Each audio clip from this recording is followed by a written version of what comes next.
Bharatiya Janata party महायुतीची आज महत्त्वाची बैठक पार पडली।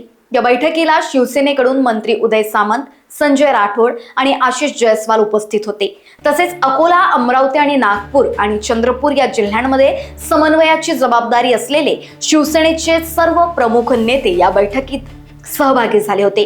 या बैठकीत चारही महानगरपालिकांच्या आगामी निवडणुकांबाबत महत्त्वाचा निर्णय घेण्यात आलाय। शिवसेना भाजपा युतीतूनच निवडणूक लढण्यावर एकमत झाले असून उद्या संध्याकाळपर्यंत जागा वाटपाची अधिकृत घोषणा करण्यात येणार आहे। महायुती म्हणूनच निवडणुकीच्या रिंगणात उतरण्याचा निर्णय जवळपास अंतिम झालाय, अशी माहिती भाजप नेते चंद्रशेखर बावनकुळे यांनी दिली।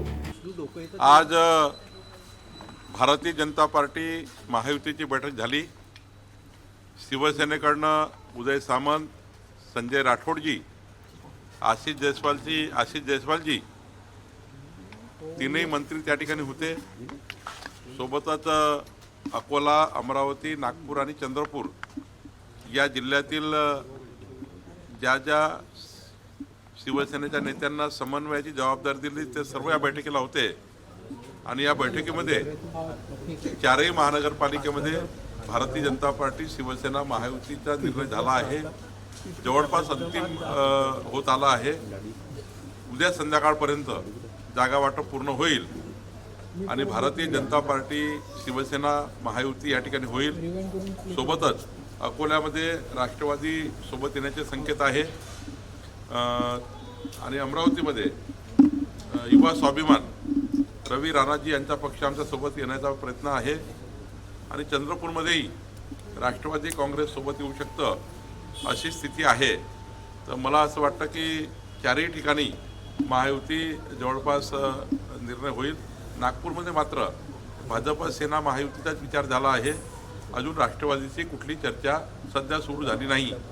त्यामुळं महायुती महाराष्ट्रामध्ये जी होते आहे त्यामध्ये विदर्भातही या चारही महानगरपालिकेला महायुती होईल अशी स्थिती आहे। आज चंद्रपूर संदर्भातही बैठक झाली। गेल्या काही दिवसापासून जे वाद सुरू होते त्या अनुषंगाने वरिष्ठ नेत्यांनी तुमच्या नेतृत्वामध्ये बैठक पार पडली, काय ठरलंय? सुधीरभाऊ मुनगंटीवारच्या मार्गदर्शनाखाली ही निवडणूक होणार आहे आणि या निवडणुकीमध्ये आमचे हंसराज भैया अहिरजी सोबतच या निवडणुकीचे निरीक्षक म्हणून चैनुभाऊ संचेती असणार आहे। या निवडणुकीचे प्रभारी अशोकराव नेते आणि निवडणूक प्रमुख किशोर जोरगेवार असणार आहे आणि त्यामुळं या ठिकाणी सुधीर मुनगंटीवारजी, हंसराजजी अहिरजी या दोघांच्याही त्या ठिकाणी नेतृत्वामध्ये आणि खास करून सुधीर भाऊला जबाबदारी दिली आहे। त्यांच्या मार्गदर्शनाखाली ही सर्व निवडणूक होणार आहे आणि चैनुभाऊ या ठिकाणी निवडणुकीचं कामकाज बघणार आहे। चंद्रपूरचे उमेदवार ठरवण्यासाठी काही सर्वे करून इलेक्टोरल मेरिटचा पण निर्णय झाला? हो, आम्ही सातही लोक, सुधीर भाऊ सहित आम्ही सर्व सातही, हंसराज भैया आणि सातही लोक या ठिकाणी बसलो होतो। आम्ही एक कॅन्डिडेटची त्या ठिकाणी निवड केलेली आहे आणि आता दोघांचे सहमत झालेलं आहे। चंद्रपूरमध्ये समन्वयाने जागा वाटप झालेले आहे। नक्कीच उद्यापर्यंत किंवा परवापर्यंत यादी जाहीर होईल। ही सगळी जागा वाटप निर्णय होत असताना काही चढ उतार होते का? कुठे काही काही शाब्दिक चकमकी झाल्या नाही, चर्चा झाल्या, चर्चेमध्ये मार्ग निघाले। जर चर्चेमध्ये शाब्दिक झालं असतं आणि काही अजून काही वेगळं झालं असतं तर एवढा वेळ बैठक थोडी चालली असती।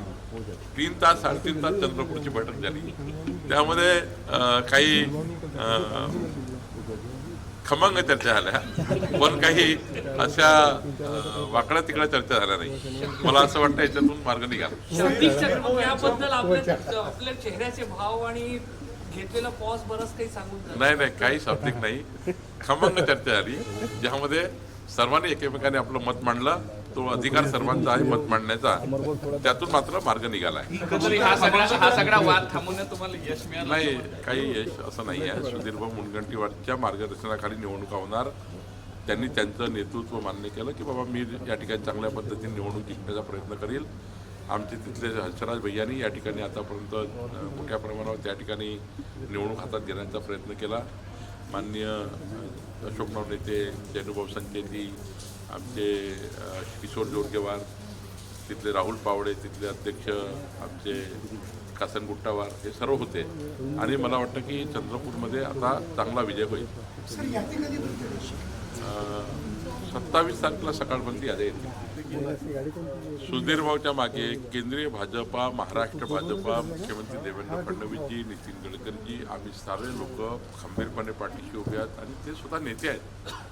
त्यांनी स्वतःला कधी कमजोर समजण्याचं कारणच नाही, कारण सुधीर भाऊ महाराष्ट्रामध्ये एक वेगळं आगळं नेतृत्व आहे. कुठेही सुधीर भाऊ गेले तर त्या ठिकाणी त्यांचं नेतृत्व अजूनही भारतीय जनता पार्टीचा प्रत्येक कार्यकर्ता मान्य करतो, स्वीकारतो नेतृत्व सुधीर भाऊचं. त्यामुळे सुधीर भाऊला हे काहीतरी कपोलकल्पित आहे. सुधीर भाऊच्या नेतृत्वामध्ये खऱ्या अर्थाने आम्ही अनेक वर्ष काम केलं आहे आणि सुधीर भाऊचं नेतृत्व हे आमच्या सर्वांकरताच एक उच्च आहे आणि त्यामुळे त्यांना कोण डावलणार आहे. त्यांना डावलण्याची आमची सर्वांची काही तेवढी अजूनही स्थिती नाही आहे. सुधीर भाऊचे नेते आहेत. चंद्रपूरची एक वेगळी ओळख आहे, ती ताडोबा टिकल्या वाघांमुळे. टेरिटोरियल मार्किंग करता त्यांची नेहमी वर्चस्वाची एक लढाई असते, पण आज एक वेगळा आवाज बाहेर येत होता म्हणून नाही, काही आवाज नाही, खमंग चर्चा झाली. त्या ठिकाणी सर्वांनी आपापलं मत मांडलं. मत मांडताना त्या ठिकाणी आपापलं मत मांडण्याचा प्रत्येकाचा आवाज असतो. त्या आवाजात सर्वांनी आपलं मत मांडलं आहे, पण कुठेही वादविवाद नाही. शांतपणे निवडणुकीचे आमचं सर्व पार पडलं.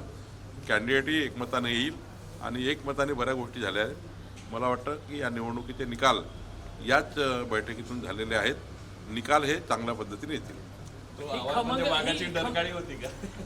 ही खमंग चर्चा जी आहे, भाजपमध्ये लोकशाही जिवंत आहे याचा द्योतक पण आहे. एकदम भारतीय जनता पार्टीमध्ये सर्वांना बोलण्याचा अधिकार आहे, सर्वांना मत मांडण्याचा अधिकार आहे. सर्वांनी आपापले कॅन्डिडेट सुचवले, काही ठिकाणी एकमत झालं आणि 27 तारखेपर्यंत सर्व हे मान्य केलं सर्वांनी. जे पार्टी कॅन्डिडेट ठरवले ते आम्हाला मान्य. प्रश्न आहे, लोकसभेत सुद्धा चंद्रपूरलाच कुठेतरी भाजप मागे पडलेलं, आता झालेल्या निवडणुकीमध्ये सुद्धा चंद्रपूरच मागे पडलेलं भाजप दिसत आहे. हे वारंवार मागे पडण्यामागची कारण काय वाटतं? नाही, आता शेवटी प्रत्येक निवडणुकीचं गणित वेगळं आहे. नगरपालिकेमध्ये काही ठिकाणी आम्ही कमजोर पडलो, कमी पडलो, पण मला वाटतं आता महानगरपालिकेत मात्र चांगल्या पद्धतीने यश मिळेल. प्रत्येक निवडणुकीचं विश्लेषण वेगळं असतं, प्रत्येक निवडणुकीचे कॅन्डिडेट वेगळे असतात, प्रत्येक निवडणुकीचे अजेंडा वेगळा असतो. या निवडणुकीचा मात्र आता अजेंडा वेगळा आहे. चंद्रपूर शहरामध्ये भाजपा महापौर बसावा, तिथे भाजपाची सरकार यावी याकरता सर्वांनी प्रयत्न सुरू केलेले आहे आणि जनतासुद्धा आमच्यासोबत आहे. लोकवाहिनी मीडियाकरिता अविनाश तोतळे, नागपूर.